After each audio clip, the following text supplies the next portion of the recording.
le 19-30. Bonsoir et bienvenue à cette édition consacrée à la rétrospective des événements qui ont marqué la semaine écoulée. Après la cérémonie de clôture du deuxième séminaire de son gouvernement, le Premier ministre Anatole Koliné-Makosso a animé une conférence de presse au cours de laquelle il a esquissé le bilan de ses 100 premiers jours. Mikaël Gatier.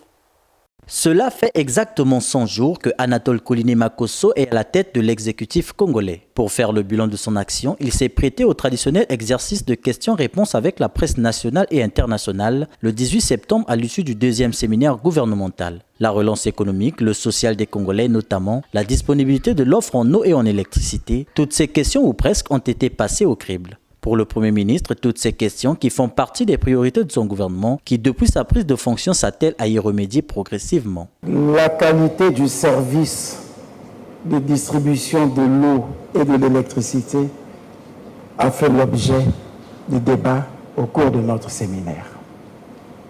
C'est parmi les points qui ont fait l'objet de notre évaluation.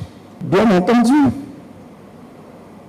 vous vous attendrez peut-être qu'au bout de 3 mois, que nous ayons de l'électricité partout en permanence, comme si on utilisait le nucléaire. Non, c'est pas encore cela. En 3 mois, on ne peut pas avoir résolu tous les problèmes de production, de transport, de distribution d'eau et d'électricité. Je voudrais bien faire le miracle et nous nous battons pour qu'on y arrive. Peut-être pas en l'espace de 3 mois, mais très rapidement, nous y arriverons. Cela ne nous empêche pas de voir les réalisations qui ont été faites en quelques mois. Le récent voyage de Koliné-Makosso avec un panel de ses ministres en France, qui fait couler beaucoup d'encre et de salive, a également figuré parmi les échanges. Sur cette question, le Premier ministre estime que les objectifs assignés à cette mission ont été atteints. La mission gouvernementale en France avait des objectifs bien précis. Elle s'inscrivait dans le cadre d'une diplomatie des affaires, d'une diplomatie économique et bien entendu d'une diplomatie politique. Au plan des affaires, oui, nous avons saisi le calendrier de la rentrée économique en France.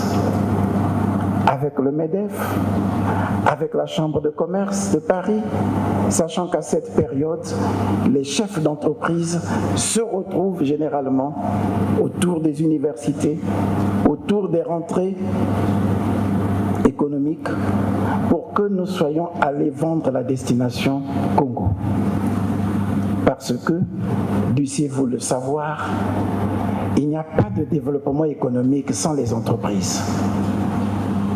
Et les entreprises, il faut aller vers.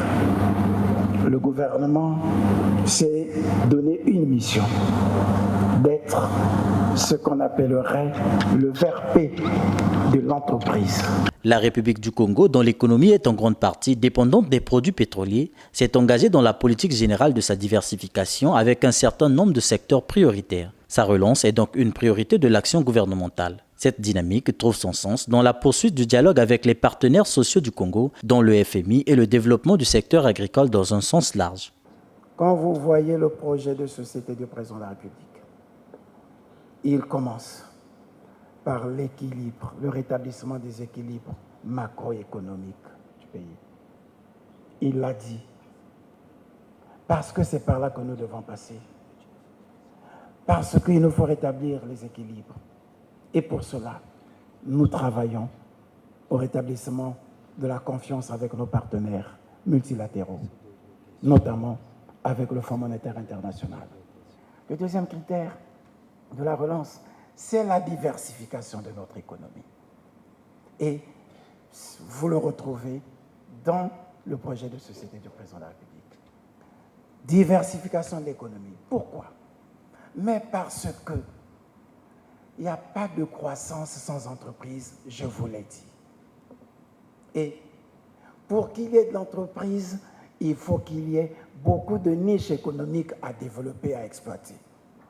Et ça se fait au travers d'une économie diversifiée. Et le président de la République nous a donné des niches de diversification de cette économie.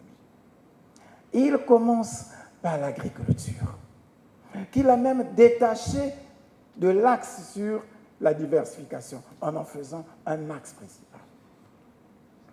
Oui, notre projet, c'est bien de relancer l'agriculture par un grand programme national de développement, avec la culture des terres, avec la pêche, avec l'ensemble des activités d'élevage et de développement d'autres activités qui peuvent se greffer à l'agriculture. Cette conférence de presse a précédé la clôture par le Premier ministre, chef du gouvernement, des travaux du deuxième séminaire gouvernemental focalisé sur l'évaluation de l'action de l'exécutif et de l'exécution optimale du budget de l'État. Cet 1e séminaire a accouché d'une panoplie de recommandations orientées sur l'amélioration de la gouvernance, la sécurité, le social et la diversification de l'économie. Le gouvernement se donne rendez-vous dans 3 mois pour le même exercice.